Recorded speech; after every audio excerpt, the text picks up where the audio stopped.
Good morning, everyone. This is Chloe, Brad, and Tallulah. Today we're going to go on a hike and talk about how to save up for buying your first house or any house, and get that down payment covered. By popular demand, I am going to be having more screen time today, so we will just see how that goes.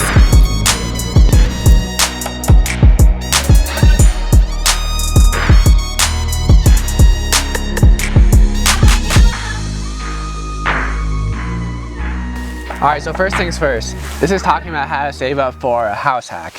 This is a rental property that you're going to live in, so you get owner financing, and then you're going to rent out the rooms or separate units, and you're going to try to cover as much of the mortgage as possible. And then maybe after like 1 to 5 years, you're going to move out and keep it as a rental property. So we're not talking about a house that's going to be your dream home that you're going to stay in forever, that you're going to be tied down by. No, this is an asset. This is a long-term investment. So really try to think about it that way, and don't think about it as this dream house that needs to have all the fancy finishes exactly for you. No, this is for renters. This is not for you.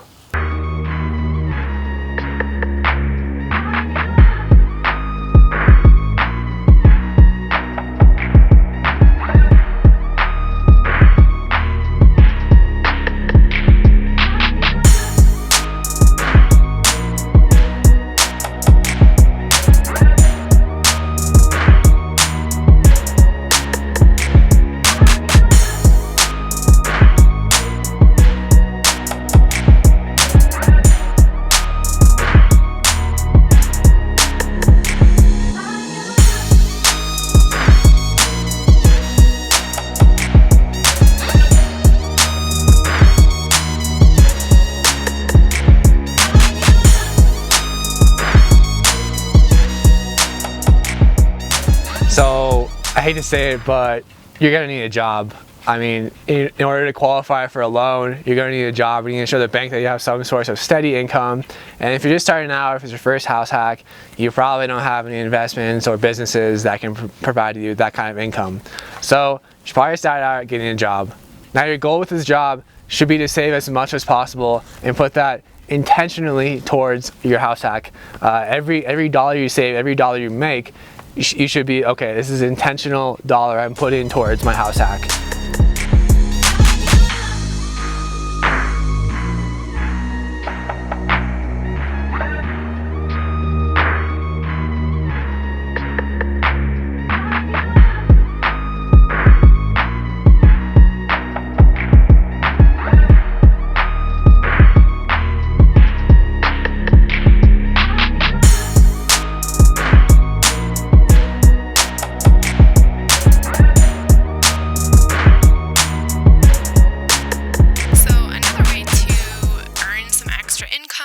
If you're trying to save for that down payment is with side hustles. So Bradley tried out DoorDash for a little while. It can feel kind of like a game, so it can be kind of fun.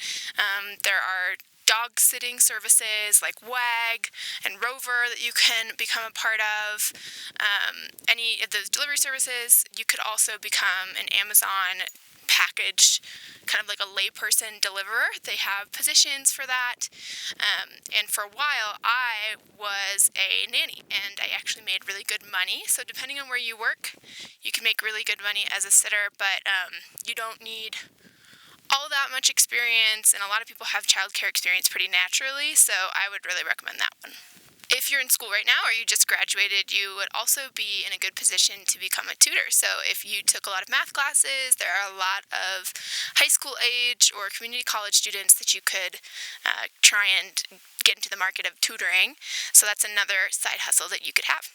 But it doesn't have to be math. It can be writing or anything else that you have a strong background in, and you feel like you can market yourself.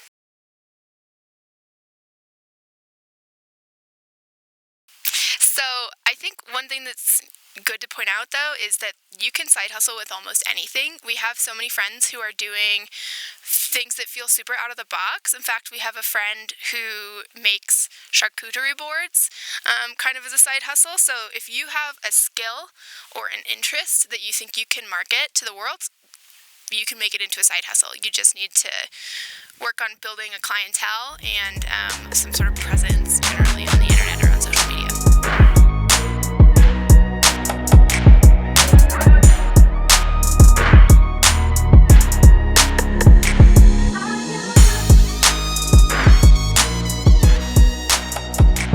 Another way, and I know not everyone is comfortable with this or is in the position to do so, but don't be afraid to ask your parents or any family or friends that are interested in real estate.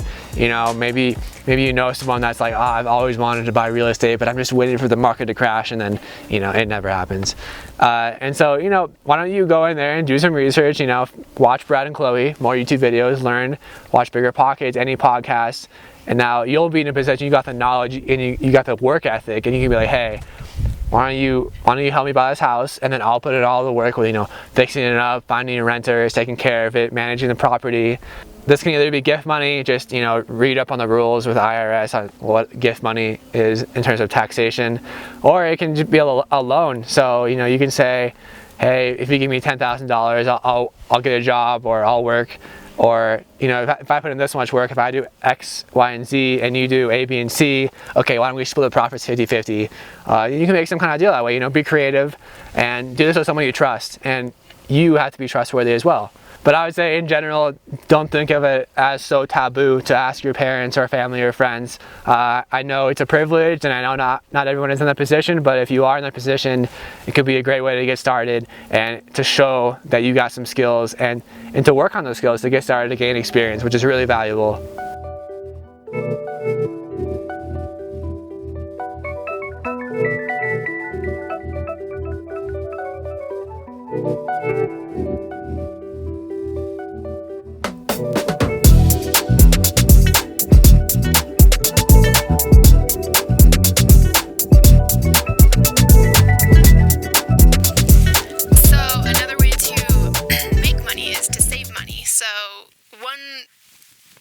If you want to save money, you have to cut your expenses, and there are a lot of ways that you can do that. One way that we choose to do that is by being very intentional with our groceries, because currently our groceries tend to be the biggest item on our expenses list. So every week we spend $120 on average dollars for our groceries, but there was a time when we were spending closer to $150 and $160. So we've just been very intentional with meal planning, and that has allowed us to go in with a plan. We have specific meals that we know are fairly cheap to make, that we enjoy and are healthy for us.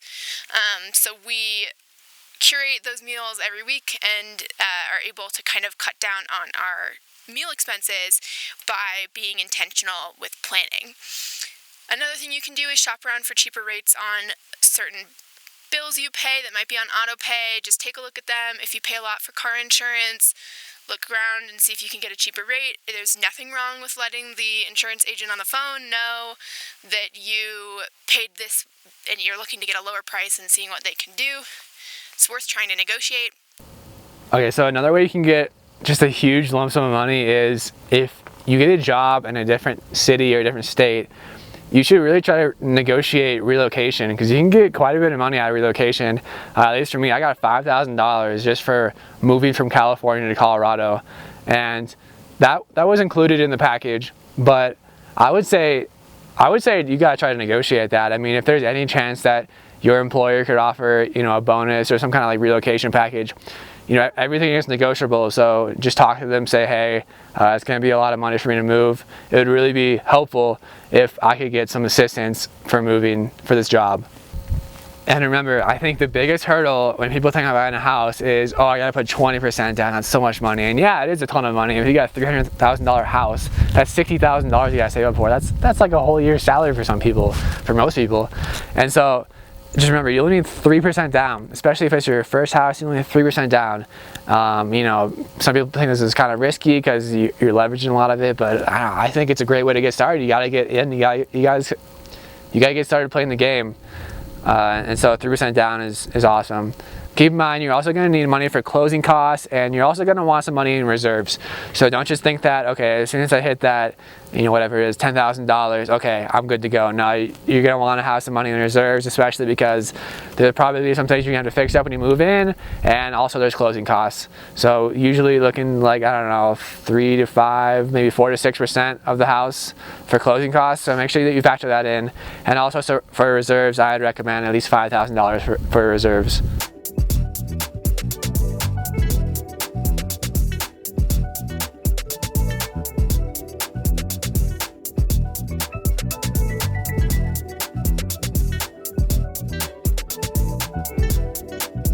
We'll leave a link in the description for more ideas for side hustles, but you can also Google more ideas too. In terms of where to save this money, it's a bit of a personal choice. Chloe and I both use Wealthfront, which is an app that does both investing and saving. Now, about a year ago, its high interest savings account was really good, but since the pandemic, it's down to like 0.3%, which is pretty negligible. Nevertheless, it's still nice to have all your money in one place. So Chloe and I will leave a link in the description.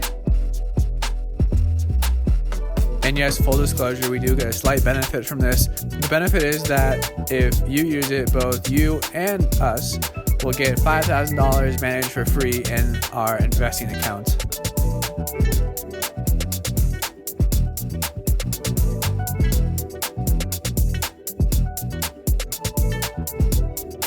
If you remember our video from last week about index fund investing with Arjun, then you know how important it is to invest in index funds. But Wealthfront does a great job of diversifying your index funds. So it'll invest in US stocks, foreign stocks, dividend stocks, a bunch of different stocks. So it's almost like you're diversifying your index funds. All right, everyone, thank you so much for watching our video. We really appreciate every single minute you watch our video. Comment below if you have an awesome side hustle that we didn't mention, or that's super unique, or a way that you save money every month that people might not have thought of already. Yeah, please remember to like, and please remember to subscribe if you haven't already. Remember, this channel is dedicated to talking about our house hack and other financial independence journeys that we go on, and we'd love to take you on these hikes because we think it's awesome, and we go on the hikes anyway, so we might as well bring you guys with us. Thanks for watching. Tallulah, say thanks everyone for watching. Tallulah, how's the manners? Tallulah.